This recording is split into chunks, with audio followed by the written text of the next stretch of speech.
Okay, welcome back to Pac Talk. It's been a minute since we did a podcast like this, and I've been wanting to get Josh on for a long time. This is Josh Phillips. Say hi, Josh. Hi, guys. Josh is the GM of Pharos Idyllwild and Pharos Palm Springs. We've known each other for like 4 years. I think it's 4 years. Yeah, probably At least 4. At least 4 or 5 years, somewhere in there. Yeah, because I moved here in 2021, and I must have met you pretty quickly after that. Yeah. So it might even be 6 years I've known you, but. And, you know, when it comes to like employing people at the club, it really has proven better to employ like good people who maybe don't have like the necessary like experience in the field that you're going into, but that you feel that you can teach. Rather than getting someone in who's got really good experience, but doesn't quite fit the brand and the ethos and the way we think and all that kind of stuff. So I met Josh, and I was super impressed by his work ethic, the way he handles himself, his manners, and he's been a great friend, as well as a great employee. I hate that term employee, but I guess it is what it is. And you know, when the opportunity came up to work together, when the opportunity came up at Pharos Idyllwild, he leapt on it, and he worked for us as a coach for a while, and then, you know, as time went by, he really, you know, took to it like a duck to water. People loved him. He was a great coach, and really nothing but praise. And then a managerial position came up at Idyllwild, and, you know, that happened. And then Palm Springs opened, and then we worked together basically to build out Palm Springs, and Josh was massive help in that process. Obviously, you know, we built that gym from the ground up. You know, we were driving down from the mountain, taking equipment down, building it, like coming back, laying the floors, doing everything. It was a lot. And the whole time, Josh never complained. He was there throughout. He was also going through a bodybuilding prep at the time, which was kind of insane. That was ruthless. So he wasn't really eating. So it was a brutal time. But again, he never complained. He just did everything that was asked. And like, you know, it's a long drive up and down the mountain. It's an hour there, hour back, altitude, windy, all of the things. And you know, just his whole attitude was so good about it. So, you know, I really appreciate good attitude. I'm going to be honest. And and Josh had that. So, you know, he came with us to Palm Springs. He's been the manager there since we opened. So we've been open there for over a year, doing a great job down there. Great gym, great community, great staff down there. And I wanted to get him on the podcast today to, like, I guess, kind of like formally introduce him to you via the podcast, but also just have a catch up and a chat, because it's been a while.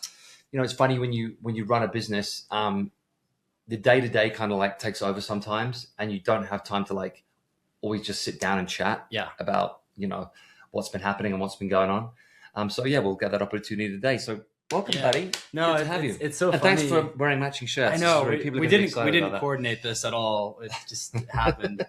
But no, it's just so funny. Like, I was just thinking about it today when I was like, you know, pulling up and looking at like the old concrete pad. Because for those of you that don't know, at least the gym in Idyllwild used to be at their home here, the rig and all of that stuff. And that's how I met Peter. Is a mutual friend of ours was like, hey, I got this guy, Piet. I know you used to work out, because at the time I was a long-haired hippie who was trail running and rock climbing and like all the things. And, you know, I like turned him down initially. I was like, nah, that's not me anymore, man. And my buddy was like, shut up. Peter is very expensive. You're going to show up for at least one session. I was like, all right, fine, whatever. And then I got my butt kicked. And then I remember just like, I just somehow, like every single member of Pharos, like you get your ass kicked and then you just keep showing up for some reason. And, you know, it was nice because I could start to feel at the time, actually, I had a knee injury going on with like my IT bands. And I remember like not being able to run. It was like crushing my spirit, but I could at least train hard. And then one day I went up for, I'm like, oh my God, maybe like strength training, like maybe it's not just like crystals and like manifestation to the universe that will heal you. Maybe there actually is something to like getting strong and putting a barbell on your back. And, you know, and then you and I started training after that together, just like as friends. And, you know, it's been quite the progression. Yeah. I mean, it's great. Like we had that little gym set up at the house. You know, when we first moved to Idyllwild, we just had a little private gym in the garage, and it was actually awesome. It was a beautiful time. It's like people just come to the house and we'd work out, and it was our like opportunity to really meet people in the area. And the gym came later when it became apparent that like this town was big enough for a gym. And you know, Josh was one of those people who was training there on the regular, and you know, really opened our eyes up to, you know, you never really know when you go to a new town and a new space whether Pharos is going to work. Because it is it is a certain thing. It is a certain vibe. And you always question, is this repeatable? And at that time, of course, we only had Echo Park. And the question was, could we repeat Echo Park in a very different space, in a very different town? Obviously, it's a much smaller gym, the one up here. So, only through training those clients in that initial space is what gave us the confidence to be like, you know what, we can do this. We can make this work. And, eventually it'll kind of like panned out. Let's take it back to, because, you said you were a runner, you were a climber. What was your kind of like introduction to fitness? I know you played football in school and that kind of stuff. So what's kind of the fitness journey been for you from like school evolution to climbing, evolution to running? And what did those different things do for you personally as a human? I think, like most like boys, like growing up, like all your friends are playing like football and basketball and you're like exposed to it at a young age, just trying everything. But I remember getting introduced to weightlifting when I was, I think, in like 8th grade. And it's because like the gym at the believe it or not, the elementary school in Idyllwild had like a very rudimentary, like it was like a bench press, some treadmills, but like that piqued my interest. And then I remember my oldest brother was like a varsity level athlete in high school and was like super strong, and like I wanted to train with him. And around that time I saw pumping iron, which is kind of like I think that's a moment for a lot of like adolescent, people coming into their own. And from that point I like really got into like fitness and was working out and trying to get my friends to work out. And lucky enough, when I was in high school, the football program that I was in had obviously a strength training program. It was very like limited, but I wasn't able to train as much. Like in the off season I could, because I was staying off the hill doing it. But when it was during season and I was up here, they did all their lifting at 0 periods. And my parents weren't going to drive me down every single morning. They wanted me to take the bus. So it was like, well, I got to lift on my own or I'm not going to lift. And then by the time my sophomore year hit, there was actually an elective I could take at the like middle of the day. That was a weight training class. And then that was just the elective I took for the rest of my high school experience, junior and senior year. Wait, how old are you at this point? Like 14, 15, and 16. Dude, it makes me laugh because, I mean, maybe it's changed now, but in England, when you're 14 in school, no one is like lifting. Like it never happened. I mean, there was a gym in my high school that like I would like go in and work out in, but because we don't have like a football culture, like an American football culture, like it's obviously more soccer. So size isn't as important, strength isn't as important, although it should be, but it's not. Or at least it wasn't then. So when I hear about like American kids growing up with this access to like these strength training programs, God, they started so early. Started so early, and it's so awesome. It's like honestly, that's why like these 19-year-old kids can squat 400 pounds.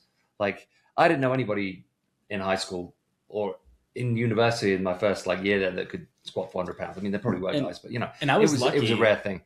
Yeah, I was lucky because like my freshman year, our football coach was this like he was a bodybuilder back in the day, and he had a photo of himself in his photo of himself in his office from when he was a bodybuilder. And you would come in, and it was like that scene out of Dodgeball where it's like you see that, but he would be like, "You see that picture right there? That's me. I had 32-inch quads." And you're like, "Jesus Christ!" It was insane. And then he moved on. We got another coach, and this was like probably the best thing for me because that coach wasn't just like old school bodybuilding. Like the program was basically 4 sets of 10 on like bench, squat, and overhead press. Like that was it. This new coach comes in and he's like, "You guys are athletes, you're football players. Like, yeah, you need to be squatting and benching, but like we need to train your explosiveness. So we're doing like cleaning jerks and snatches." And I think for those who could like actually receive the coaching, because at that age you either will receive it or you won't. Like you're not a sponge ready to absorb it. For those that did, it was amazing. But like in a high school program, like one coach can only do so much to that many students. I saw a lot of questionable things, that's for sure. Right. But his daughter was like a national like champion and like set records for her weight. So like he knew what he was doing. So like being exposed to that at a young age and being like, oh, okay. And like really liking it, liking the feeling, and like forever like chasing a pump kind of led me to basically I met somebody right out of high school who, was going to teach me martial arts and also offered me a job working at their gym. And that kind of gave me like a way in that wasn't just, oh, I'm doing this for me. It's like, oh, I can actually, when he told me how much personal trainers made, because I had no idea, I was like, oh, sign me up. Like, this is amazing.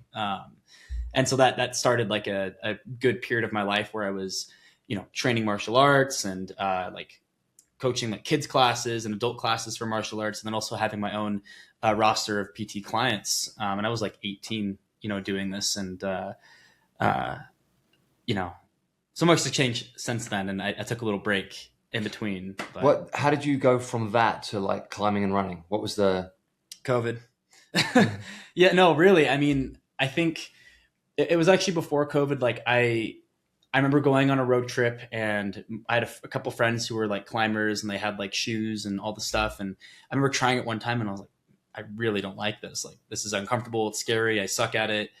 And then I still somehow kept trying to do it, like here and there, because my friends were doing it. And then I slowly kind of fell into it. And actually, I do remember there was a distinct moment where I was bouldering in the county park. And for those of you that don't know, there's many different like modalities of climbing, just like in fitness and in general, so like bouldering, there's no protection. There's just a pad underneath you so that if you fall, you have something to land on. Traditional climbing is where you're placing the pieces yourself. So you're pulling out these little like metal devices and sticking them in like cracks and slots and like attaching a rope to that. That's your safety. And you're building your own anchors and systems. And there's other modalities, but I was bouldering. So very like easy, accessible. You don't need a lot of money.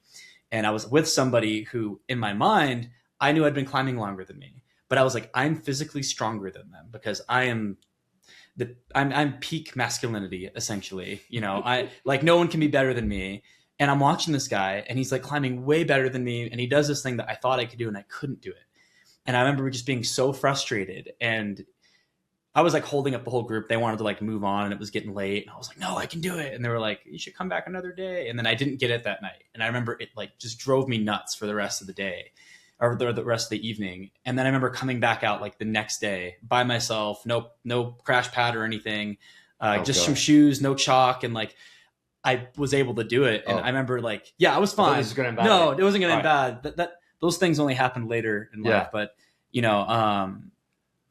was like that moment where I like enjoyed the process of like, oh, this is a challenge. I can't do it. But I'm going to do everything I can to do it. And from that point on, I just started going out by myself to the county park because I didn't really have anyone other than that one person to go climb with. And so you were climbing, but then you became like a really good runner. So how did that happen? Did it happen simultaneously? Yeah, it was like interchangeable. Like, I've always been like, I had always been decent at like running. I never did any like cross country or anything like that. Like in high school, I ran like track and field and did like the 400, but nothing long distance. The running came because a friend of mine who was a coworker, he was like an ultra marathon runner. He was trying to like set the fastest known time on the John Muir Trail. He was doing like 50 milers and like super insane. And he was like, dude, you should try doing like some trail running. You'd really like it. And I was like, all right, like, why not? I'll give it a shot. Like, and I think it might've been because I took him out climbing. It might've been something like that where it was like, well, I took you out climbing, so I might as well like, do you a solid. And, I don't know, I just liked it. Like I liked getting into a pace and, having headphones in, and like around here up in Idyllwild, like it's beautiful. Like so many trails, so much nature. And, unfortunately you cannot be a really good runner and a really good climber, like at least to the levels that I enjoy it. So it was always like, oh, I'm doing a season of running, or I'm doing a season of really hard climbing. That is the thing. And that's always the argument with the hybrid thing, right? We talk about hybrid all the time because it's the thing right now, but like you're only ever going to get so good at one thing if you're like mixing in other stuff as well. Like if you truly want to be like elite, then you got to just really focus on one thing. As soon as you start to like mix up the modalities and do other stuff, of course, it's reps, right? You're gonna have less time on the one thing, and more time for many things. So you can still be really good at a bunch of stuff, but to be like elite, you got to really focus on one thing. It's like, and I guess for me that was always the tough thing. Is like I love being like completely honest, but for me it was like, when I was getting into climbing, there was a moment where I was like, I want to be the best climber that's ever come out of this small little town called Idyllwild. Like I want to be the number one which like only people who climb would care about. So it's like, I'm trying to like, impress a very small demographic of people, but that meant a lot to me at the time. It's just, like trying to do that, but then also enjoying other things. Like you really have to be all in it to get to that top level. And like, I never got to that. Like I did some really awesome things. But the people who are like, you know, setting like any records or anything like that, like the dedication that it takes to get to the top 1%, whether it's CrossFit, bodybuilding, it's like you ask any of those people and like they have sacrificed so much just to get to that point. Did you, you do hold a couple of records for runs in Idyllwild though, right? I mean, according to Strava, I do. Strava's all that matters. Yeah. What's the longest run you've done? So the longest run I've done is a marathon. Oh, it is? Yeah. I haven't done anything longer than a marathon. I've done a lot of like 20 milers. I've done a lot of 15 milers, tons of 15 milers. Like that was always like the sweet spot where I felt like. But bear in mind, that's up a mountain. It's not 15 miles of flat. No, not flat. No, it's 15, 20 miles of trail running up a mountain. Yeah. My favorite couple runs, like one is I think the crown jewel. So if you're like a trail runner or somebody who's like super into it and you're listening, the best run in this area is like crown jewel is running from Humber Park up to San Jacinto Peak and then back, because that will test you. That's what we did, but we did the hike without the run. Yeah. So that one gains a little over 4,000 feet in elevation on the way up. It's about 7.5 miles to 8 miles, depending on what your watch is saying. And it's amazing. It's beautiful. You go through so many different types of landscape. It is very steep and again, very challenging. Dude, the way up, I would love. The way down terrifies me. Like the speed that you go pounding on down, the knees. Yeah. The pounding on the knees and like because it's a very uneven surface, like just like one like bad stuff. Yeah. You like. Oh yeah, no, I've ate it. Like, ate it a bunch of times. Yeah. So world records, but I have the 6th fastest time on Strava, which is like nothing. I mean, someone's probably ran it faster and just didn't record, but so setting a time like that, it was just like the perfect day. It was nice and crisp. I actually had tried running it 2 days before, and my buddy who got me into running, he was like, hey, you should try, here's some beet powder and here's some like oxide. And here's like, basically give me a cocktail of stuff I didn't know what I was taking. And I tried running it, and like within a mile, I couldn't control my heart rate. And I was like, dude, I'm like, I feel like I'm going to die. But I didn't back out. I still went up the whole way, came down, still PR'd, which was insane. I didn't think I was going to PR. And because I was frustrated, I was like, all right, I'm going to plan to do it again. And then it just so happened that 2 days later was like a good day for it. And I was able to run the entire way up with no walking, no stopping. Got to the top. It was the funniest thing too, because when I got to the top, there was this guy up there just by himself. Sometimes there's like groups of people, but it's just one dude, and he sees me coming up and he's like, oh, hey, like, how's it going? And like, I'm coming up and I'm like chewing on my little like Bolt gummies and like drinking water. And I was like, hey, how's it going? I touch the sign and I start running back. And I remember hearing him be like, oh, okay. Bye. Like, and I'm like running down and run down the whole way. And at that point I was excited because I'm looking at my pacing and my time, like, oh, I know I'm in the leaderboard. Like, I know I'm like in the top 10 already. And that meant a lot to me at that point, even though it's just Strava. Yeah. It's just validation from strangers, So I'm running down, and I remember I tripped one time and I was like, okay, I should probably be more careful. Like, this could end really badly. And then like I got into the groove again and I'm having a good time, and I trip again. I'm like, okay, that was worse. That could have ended really bad. I should really rein it back. And then 1 mile away, literally 1 mile away from finishing, both my legs get caught up on this root at the exact moment that Strava like tells me through my headphones, like, you're about to do it. Yeah. I was like, it was like pace 725 at a minute this. And I'm like, yeah, boom. My legs hit. I go face first into the ground. Luckily my hand was by my face, but I sprained every finger on my right hand. I slashed open both of my knees. Damn. And like the force of hitting the ground too. Cause I've been hit before. I've been knocked out at and I remember it was so like pronounced that like literally had the thought of like, if I don't get up now, I'm probably going to stay down for a long time. So I just got up and I'm like laughing in pain. I'm running down the trail laughing in pain. Blood is coming out of my knees. Oh, and at the time, to paint the picture better, I have like long hair, a mustache. Like, if you think Piet wears short shorts, I was wearing like 2-inch seam shorts. And like, I'm going down the trail and there's people who are just starting their like Saturday morning hike. And they're coming up thinking I just got attacked by a bear. And I'm like, excuse me, get out of the way. And yeah, I got back down to the car and I looked at the time and I'm like, yeah, number 6. And then I'm like, oh my God, my knees. It was so bad. So a lot of pain for number 6, dude. A lot of pain for number 6. And then, so that was trail running. And then, I think you've been in many scrapes, but the biggest one, that was a climbing incident, right? The Avalanche thing. Yeah. Tell us about that, because small little incident. I think we can all point to like moments in our lives where things could have turned out very differently, and this is one of them, right? Yeah. Disclaimer, it's an unbelievable story even to me. And like when it first happened, I like downplayed it a whole bunch because I was like, nobody's gonna believe me. But now I'm like, well, at the end of the day, it doesn't even matter because it happened. But yeah, that actually happened.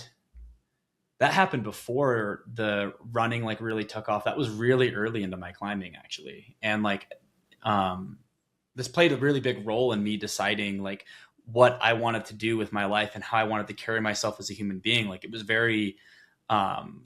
Yeah, it was. 'Cause I was, I think 21 at the time. Well, like I'd maybe been 21 for a couple months. So, because this was 2020 in like March, so it was like right before, like right during COVID, like happening. If I remember correctly. Yeah, that's right. And so I was climbing at the time, like obviously getting an avalanche, but I had a friend who him and I just started climbing together, and we knew each other from like these other circles, and such an awesome human being, and he was like he pushed me in a lot of ways, to like push grades and to be stronger and also like just be a better man in a lot of ways. And he was like, hey, like it's snowing in town. It's been snowing for the past week, so we can't really get out in the rock. How would you like to go on like a winter hike, in, a couple days? I was like, yeah, sure. That could be fun. Like there's nothing else to do. So like, why not? Right. And we meet at his place. It had still been snowing. This was like one of those like record times that we've had here. And we get all dressed up. We drive to the trailhead, which is also Humber Park. And the plan was to hike from Humber Park and kind of bushwhack it a little bit and go up one of these like little ravines and get on top of Lily Rock and then hike down the climbers trail on the other side. And he had done it before, so there was confidence in that. And for whatever reason, I wasn't like, I thought it would just be like a hike. So we get to the parking lot, and he opens up the frunk of his Tesla, and like, lo and behold, he has like ice axes and like crampons. And I'm like, oh, like we're doing like that kind of hike. Like, yeah. I thought it was going to be like chill, like a mile, like looking at the snowflakes and like making snow angels. But no, like you're thinking about actually like using gear a little bit. But at that point, this was somebody who had pushed me, and like, I'm like, Pete knows me. I'm always like, yeah, sure. Let's do it. Let's go, and so we carry on. And also to paint the picture a little bit better, he's decked out in like waterproof gear. Like he's got like the socks that like warm up because they got like, I'm literally bundled up. Shorts. Yeah. No, I'm bundled up. I've got like, I had like 3 jackets on, like 2 hoodies, like a little shell on top of that. I have like 2 or 3 pairs of jeans and like a little like windbreaker thing on top of that. 3 pairs of socks. Like I literally look like the Michelin Man. Yeah, wild. So we start hiking, and it's beautiful. Like, I mean, we're already in about 2 or 3 feet of snow at that point. And it's pristine. Like no one's been out there. Or at least in the beginning, there were some footprints, but like as we started getting out, there was nothing. Everyone else was like, this is dumb, we should go back. Probably. That was probably our first warning. But we're hiking, and it's not like very challenging. It's just steep. And I still have pictures from that, and I look back on it like, man, that was beautiful. And yeah, we got a little bit lost because it was, as we started hiking up, we started getting into the clouds, and it was actually like actively snowing. And we got kind of like circumnavigated for a little bit and found the place we were supposed to go. And we start hiking up, and it's like steep. And before you know it, we're in 3 to 4 feet of snow, like waist high, in snow at times. And it was like a workout. Like at times we'd have to stop and, we'd chit chat. And there were moments where like I would stop and I would like look back and I would see how steep it was. And I was like, damn. No, like seriously, it was like, yeah, this is dangerous. Like we should be focused on going up, not focused on going down.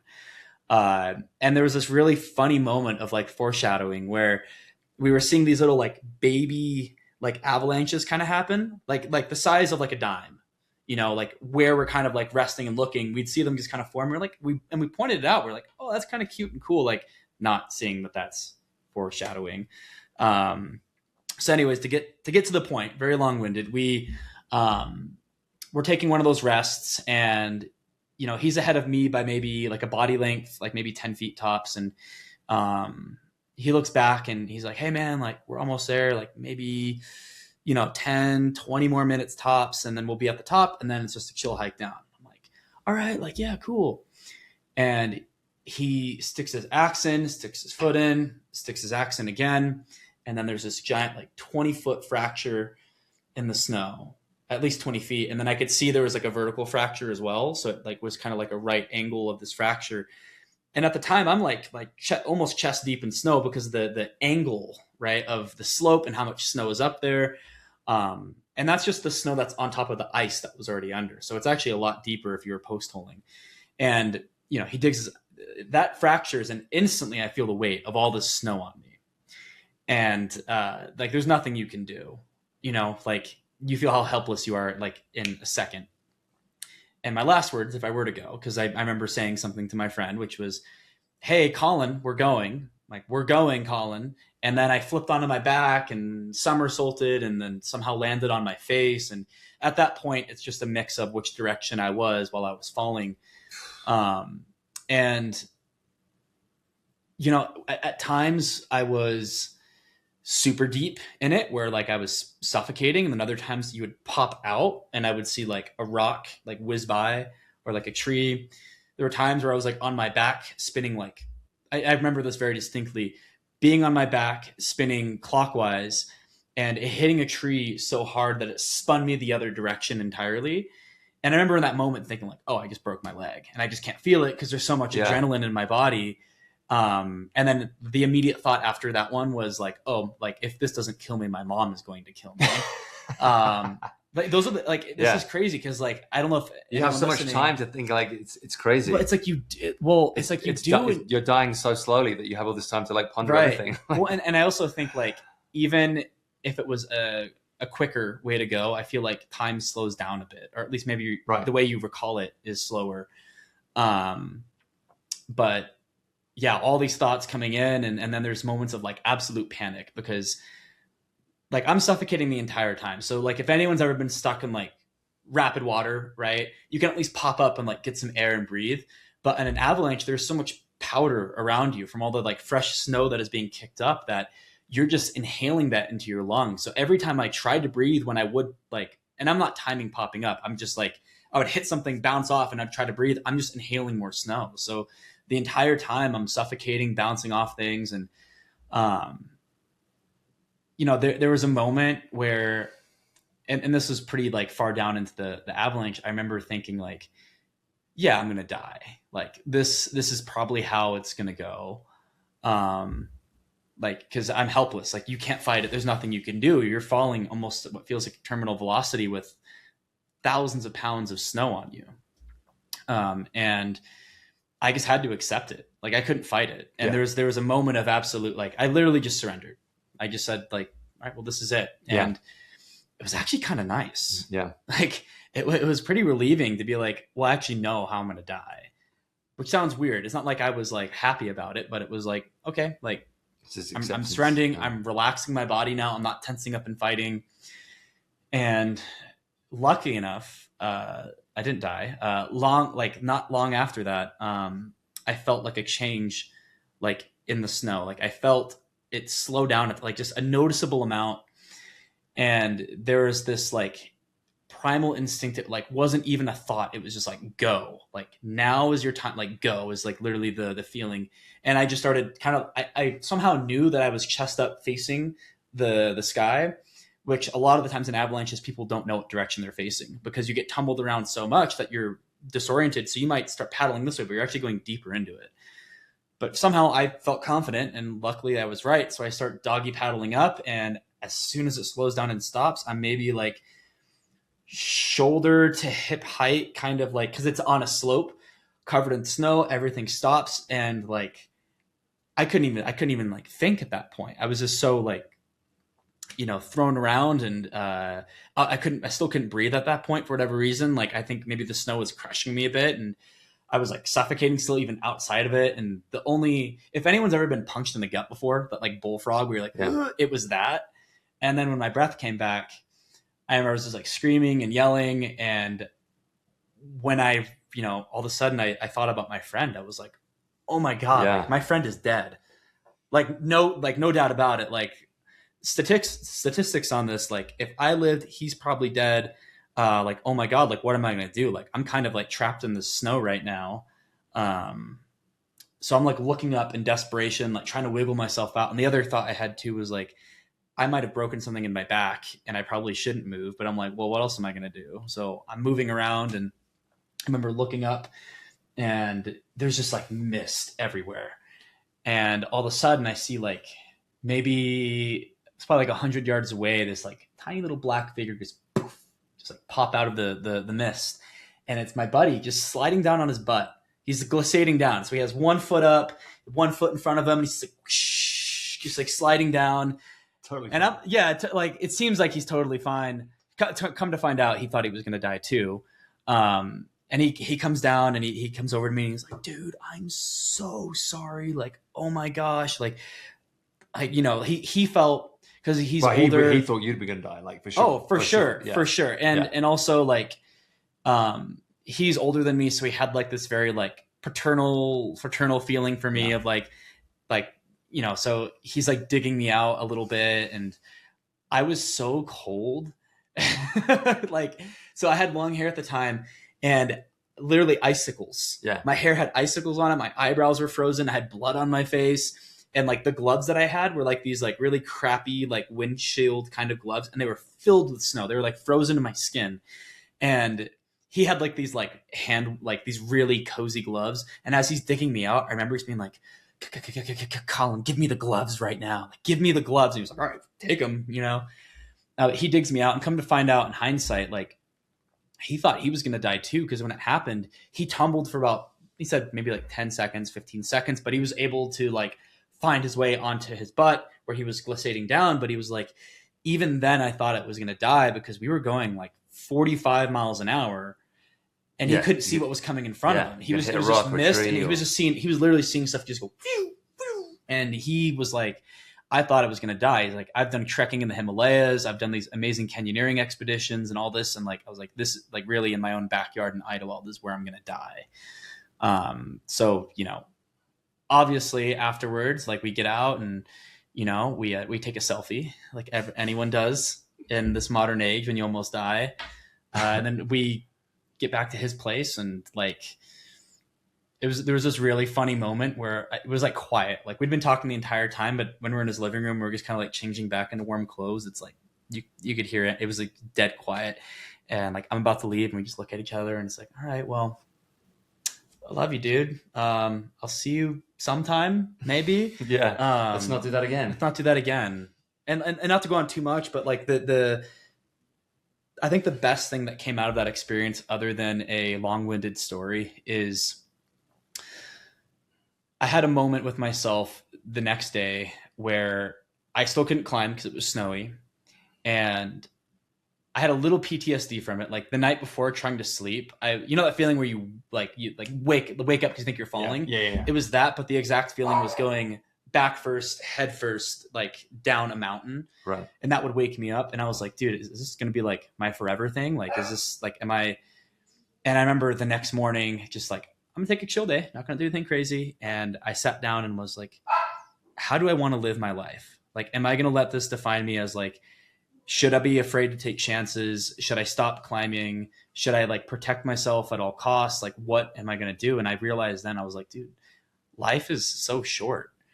Like, sure, it could have ended there, but like it ends for so many people in these very quick ways. And like, I know some people listening can think of instances in their life or in other people's lives where like, you're like, wow, that was too soon for that person. And it didn't even have anything to do with like the choices they made.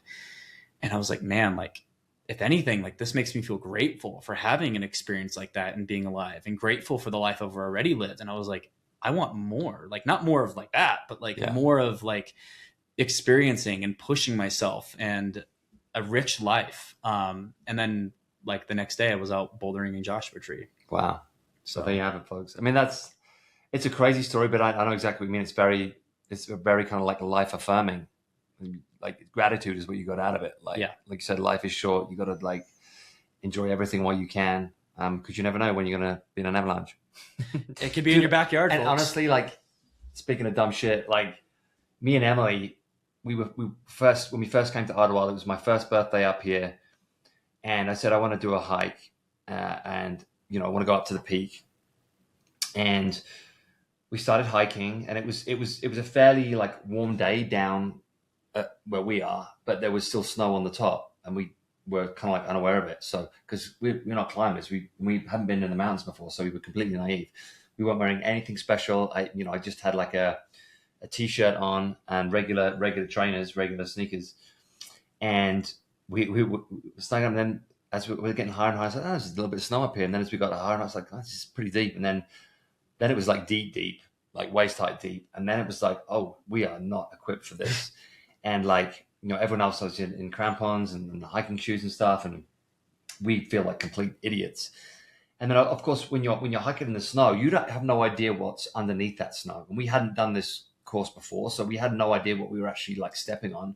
So we were just like naively walking along, and you don't even know if you're on the trail anymore. Sometimes. You don't even know if you're on the trail anymore. So we did it. We got to the peak. We got back, and then looking back, it was like that was the dumbest shit, because at any point our feet could have given out. We could have like slipped. It was like we had no idea what we were treading on. We had no experience of the mountain. So it really is that thing of like you have to be very careful with nature. Like it is unforgiving if you're not prepared for it. And you take it for granted, and you kind of like nonchalantly go into these things, and people get stuck up here all the time. Like hikers get stuck all the time because either, sometimes it just is what it is. Like nature just does something that you're not expecting. And sometimes it's just lack of preparation or just like unawareness of what it takes to actually do something like that. So be careful. So you survive, I think so. You just about survive. And you have this kind of like life affirming attitude. And then, I think when I met you, you were this super positive energy. Obviously, you're a young guy who, you were kind of like I think, searching for something, looking for something, like looking for what the next thing might be. And that's when you came on board and you became a coach and all that thing. Tell me about your completely honest experience, like with Pharos. Like, what was it like becoming a coach, then becoming a manager, and suddenly having to deal with this whole other world of like managing other people and finances and financial expectations and all that shit? How's that been? Man, it's a lot, dude. Yeah, it's a lot. So at the end of the day, what I love doing most is helping people. Like, I know for a fact that like that is a gift that I have, and it feels like strongly aligned with like what my purpose as like a human on this earth is. And I feel like any person who's like, first of all, a coach at Pharos is like, that is probably the main reason why they're in it. And that's also why Piet and Emily decided to open this business, is to like do the same thing, just on a larger scale. And I think for me, my experience, I've been able to do that. Like I've been able to help people learn different things, to move past plateaus, like erase self-limiting beliefs that they have. But I will say that like coaching is like the best job in the world, and management is not easy. Like it is from what I thought it was going to be, being somebody who like was a coach who was put into a management position, because that was a natural. I think that was always going to be the natural progression for me. Like I wasn't going to stay as a coach. I had ideas of what I thought it was going to be, and it was different. And I think that can also shine some light on like maybe what like, members or people like you watching this, or coaches might think of like what management for a gym is like. Like it can be a lot different than you think. I'm certainly looking at a lot more spreadsheets than I thought I would. So like that, our Google Drive is just, oh my God. Well, here's the thing. Like, this is the problem with like gyms and fitness and business in general. It's like you start out in fitness because you love fitness and you love helping people. Like Josh was saying, you love coaching, you love the sport that you're doing, whatever it is. It's all about the physicality. The further you get in your career, the more like the financial side of things starts to like matter more. So when we start to run a business, it's like, well, passion isn't enough. Like the numbers have to make sense at the end of the day. So then all this other stuff like sales and marketing and technology and all these other things that become very important in running a business start to come into your space in your life. And you're not trained for that. Like I wasn't trained for that. I'm a terrible businessman. Like numbers are not my thing at all. And you can either kind of embrace it or try and learn, or you can just kind of say like, this actually isn't for me. Like I just want to be a coach, which many people do. And it takes a certain kind of character to be like challenge accepted, because at the end of the day, without people with the courage to do it, without entrepreneurship and small businesses in America, like you're going to have a very sad landscape, because it does take a lot. It takes managing people and other people's expectations, other people's demands, other people's wants and needs, and being kind with it, but also trying to be like, this is the reality of running a business. You have to be kind of matter of fact about it. It's not an easy thing to do, and you kind of change as a person. You have to kind of get harder. You have to kind of get tougher, without like losing that human side and being like as empathetic as you can be. But I think your journey, it's similar to mine, that you're like, you got into it because, you're a great coach and you love helping people. But when you accept a position of like management, you are then responsible for other people in an employment sense, right? Our business is not about me and Emily. It's about supporting all of our employees' families, making sure everybody gets paid at the end of the day, and trying to keep this business going is an incredibly hard thing. And like you're a big part of it now. Our whole leadership team is a big part of that, because we're all responsible for the numbers at the end of the day. And being responsible for the numbers, again, it's something that you don't really sign up for in the beginning. It's not why you get into business. Like I don't have a degree in sales and marketing, and I'm really not that interested in it from a like passion point of view. It's not my thing at all. But I don't think you need that. Like, because at the end of the day, it helps. But I think that like always thinking about the customer first, right? Like who is the person that is going to be utilizing your thing? And like at the end of the day, like you love fitness, you have an idea of like what somebody would want from that, and like reverse engineering from that a lot of the times. Yeah. But the tough thing is like understanding like how businesses, like there's so many things that you pick up along the way that you're like, if I went to school for that, I would have known it already, and it would have been an easier thing to go through. Because here's the thing, like a certain amount of it is organic, and it can run on just like you delivering a great product. But like you just said, you got rent to pay, you got lawyers' fees, you got accountancy fees, you got bills from the city that you had no idea were coming, you got like rising electricity costs, you got workers' comp, you got all these financial pressures that you never knew about, that suddenly it's like, oh my God, this is like a lot. Like, how do we possibly do this? And like I said, you can do a lot, like you just said, with like delivering a great product. But at the end of the day, that's never going to be enough if you have a big enough business. And ours is a pretty big business right now. Like the amount of money we have to generate just to pay everybody is astronomical. Yeah. And that comes with, sales and marketing and that side of the business. Like the more kind of like Emily's great at this stuff. She loves that stuff. She's reading every book. She's listening to every podcast. Like Hormozi's like her favorite person in the world, like more important to her than me, which is fine. But it's like, I think certain people are very kind of like geared that way, because it is very kind of like entrepreneurial, and like, it's exciting if you're driven by kind of like accomplishment, by like numbers and so forth. It can be nourishing if you're driven that way. I know a lot of people. We're in this great group called the Business of Strength, which is a lot of other gym owners that talk about like how they make money and the ideas they have, and like how to like do different sales tactics and different like marketing strategies and so forth. And some of them we use, some of them we don't, but they're all great ideas. And there are a lot of people that are very energized in that space. And I try and like do what I do in a marketing sense, like what we're doing right now is marketing. Like the social media stuff is marketing. Like the product itself, like the programming, and then what the gym should feel like and what the coaches should be doing. Like I can help with that side of the stuff, but I'm definitely not as like sales orientated as Emily when it comes to those strategies and like different deals and all that kind of stuff. Cause it's just like, it's a world that I never really knew. And I never really like was that interested in.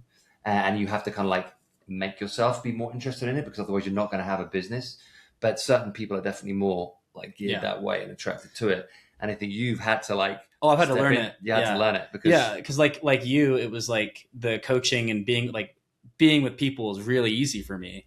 And the other side of that, where it's like, okay, well, if you want a management, like if you're going to be good in a management role, like you need to know how to work behind the curtain and like how to make sure that the systems are running, and that and being able to train people, not just be a good coach, but like train other coaches to be better coaches and hold people to high standards. And you have to know every single like cog and gear of the machine. Like you're not just one-sided, you're not just one-dimensional. You have to be able to do every single part. Yeah, change hats. Like you have to change hats 15 times a day. Like, totally. Okay, now I'm in coaching mode. Now I'm in managerial mode. Now I'm in sales mode. Now I'm in marketing mode. You have to be able to like do that constantly every day, day in, day out. Yeah. Where do you think, I was just thinking, it's funny, like, why can't this business just run on love and feelings? Where do you think pay us with your love and feelings, guys? Yeah. That's why. Where do you think your kind of like hard work ethic comes from? Because you're pretty, I will say, like you are pretty mature for your age, like way more mature than I was at your age. Like, where do you think that? I think I was just born with them. I'm kidding. I remember, so both my parents worked. So like my mom and my stepdad both worked. Like growing up, I only saw them when they were home for dinner. So it was always like them working. And then, my stepfather, like he had his day job that was like, 9 to 5, Monday through Friday. But then like on his days off, he's like out splitting firewood, and like he took advantage of child labor for sure. Cause he would tell us, he'd be like, hey, if you boys help me with firewood, and I'm like 6, 7 years old. He's like, if you guys help us with some firewood, like I'll pay you like minimum wage or whatever. And then because there were so many of us, we'd finish it in like 30 minutes. So we'd make like, at the time it was like $7. It was like, we'd make like $3.50. I was like, oh, cool. Like I can't buy anything with this. Yeah. So like, guy. Yeah. Smart guy. Yeah. Built an empire off child labor. So yeah, no, I think it was there. Like I'd always been working from a really young age and seeing my parents work. And I wanted to, I think I like everyone growing up, you want to grow up really fast, in a lot of ways you're like, oh, I want to be an adult. And like, God, if I could be a kid again, that'd be great. But I want to be an adult. Like I was like, I want to move out. Like when I'm 18, I want to have a job. I want to like progress in my career. I want nice things. I want to be on my own. And like when I was 14, like not even like legal to work yet, I was like applying for jobs and people turned me down. And as soon as I was like legal age, I was like, the restaurant that I worked at this restaurant for like 7 years, and we're walking in and I was like, hey, like I live right up the street. You can call me anytime you want. I'll work holidays. I'm never sick. I'm healthy. And she was like, you're hired right away. And then so I was actually just talking to my girlfriend about this. I'm like, I've only had, since I was 15, I've only had 2 months of my life where I wasn't working. Yeah. So that's awesome, dude. Yeah. And it's like, that said that it was always like very apparent to me. And, I'll be honest, like running a business, it's really hard to find good employees. And people who do have that kind of like work ethic and drive and like, don't call out sick all the time and do want to put in the work and do understand like, oh, if I work hard at this, like there's a reward for me at the end of the day. When like Josh says, you bought your house, 2 years ago now? 2 years ago. Like Josh bought his house 2 years ago and he's, got a nice little setup down there. And like for a guy who was like, what, you're 24 when you bought the house? I was 25. 25, like how many 25-year-olds right now are like going out and buying houses? Like probably not that many, but you plan for it, you save for it, you worked it out, you figured it out. I mean, we're in Idyllwild, which helps because you can get property like cheaper, obviously. But it takes a certain kind of drive and ambition to be able to do that, and responsibility, like wanting that responsibility of like, I want a home, I want to pay a mortgage, I want to work hard at my job, and I want to like keep working harder so that I can like climb up the ladder and like get that reward at the end of the day. I think it's not easy. Like, no, it's not. It comes to sacrifice. I mean, I've struggled with this over like the past year specifically, but like 2 years really, where I'm like, man, like I'm working so much. And like, I look back on the things that I was doing, like before I was working with Pharos, like I had a really easy job, like managing coffee shops and working retail. And like, I was able to like work 4 days in a row, take 3 days off, and like do whatever I wanted. But I wasn't like building a life, but I had like more freedom, you know, and like now it's, and this isn't to be like a Debbie Downer or anything like that, but it's there isn't as much time to do the things, because it's like so much of my time and energy is like occupied just trying to do other things for like the business and for my life. And, but it's a worthwhile endeavor, because I'm a purpose-driven person. And when we had like, long drives down in the U-Haul to go drop off equipment, to have a sketchy individual forklift equipment in, or, when somebody calls out and I have to like now work almost 20 plus hours of just coaching on top of all the other responsibilities and 8 hours of commuting, like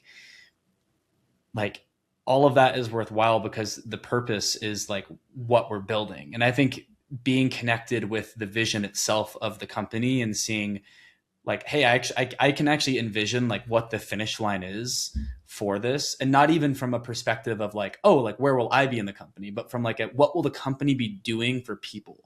Like knowing what that is keeps me connected and allows me to go, okay, yeah, this week is gonna suck, but like, hey, like I'm gonna get through it like just every other week. And like, that what's great about that is like that is the reverse of like everything right now is about short-term gratifications. Like if I don't get a result like right now, I don't want to do it. Yeah. Whereas you got to play the long game here. It's like, okay, work hard while you're young. Like, if you've got the energy in your 20s and 30s to like put in like some really tough days, that at the end of the day, it's gonna pay off for you.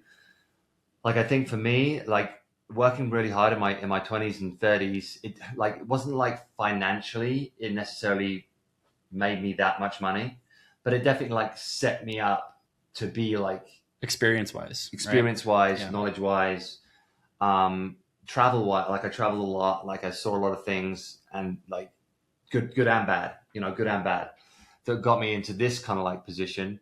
Now we're still not like we got a long way to go. We're by no means like financially secure in any way. So, but it's all just laying foundations and trying to set yourself up for the point where you can be like, okay, we did it. Like we're okay kind of thing. And we're really like, at that point, you're really firing on all cylinders. But anybody that tells you like, you open a gym and a couple of years later, everything's amazing. It's like, it's horseshit. Like it doesn't work that way. It's grind. It's 10, 15 years of grind before you're like anywhere near where you really want to be. And I think, that's pretty much true of everybody. Like you'll see a lot of stuff on Instagram, like people like opening these like multi-million-dollar gyms with their sports cars and fucking jewelry stores and all this kind of stuff. I'm like, it's all fake.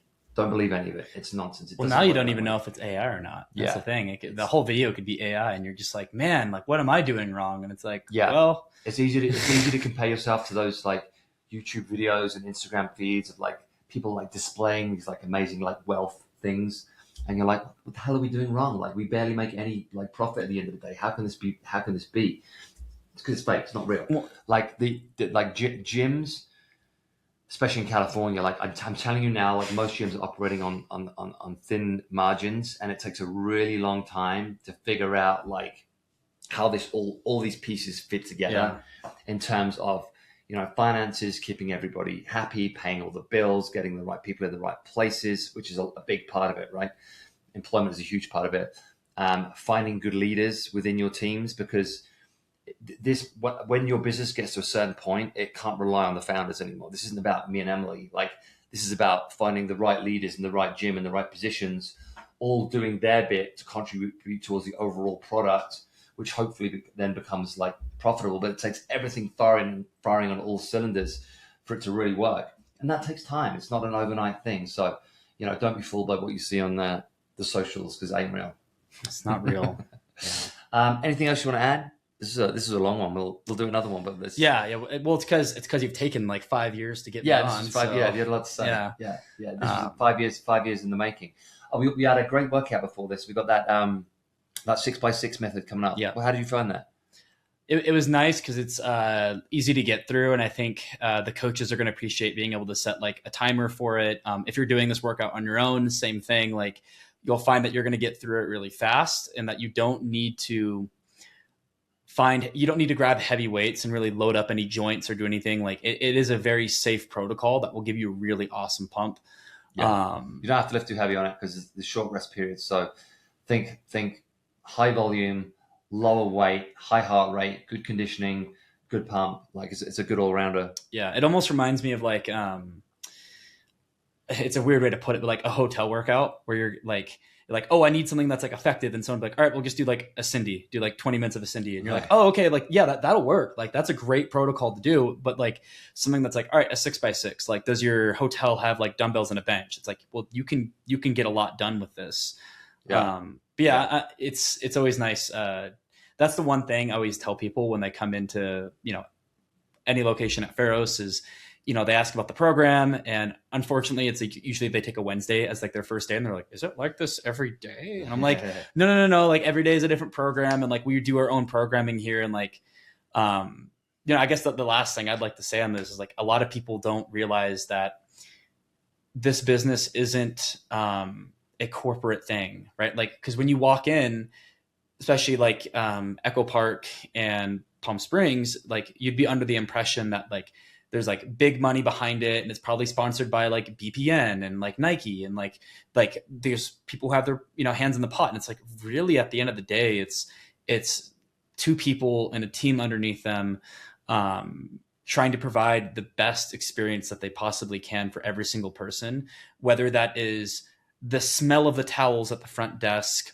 or the script that the coach has in front of them for the programming, or it's all of it. It's all coming from that same seed of like the main reason why I'm in this, to help people. Right. So, that's a great way to end. That is a great way to end. Awesome. Thank you, brother. Yeah, Appreciate you. All right, guys, come and hang out with me and Josh. You'll find us, you'll find us in Palm Springs. You'll find us in Idyllwild. Also, obviously, check out Echo Park. Check out Redondo. They're all great gyms, guys. Great people, great communities, great coaches, great programming. This is what we do best, right? Programming, coaching, providing you guys with a great service, and giving you the kind of quality gyms that you guys deserve. So come see us, come check us out. Please follow our YouTube channel. Just click that follow button if you haven't already. Check out the workout that me and Josh did. The podcast, the workout probably be out around the same time. So they'll both be on YouTube, so you can watch both. I think you'll enjoy them. Thank you. Until next time, see you in the gym. See ya.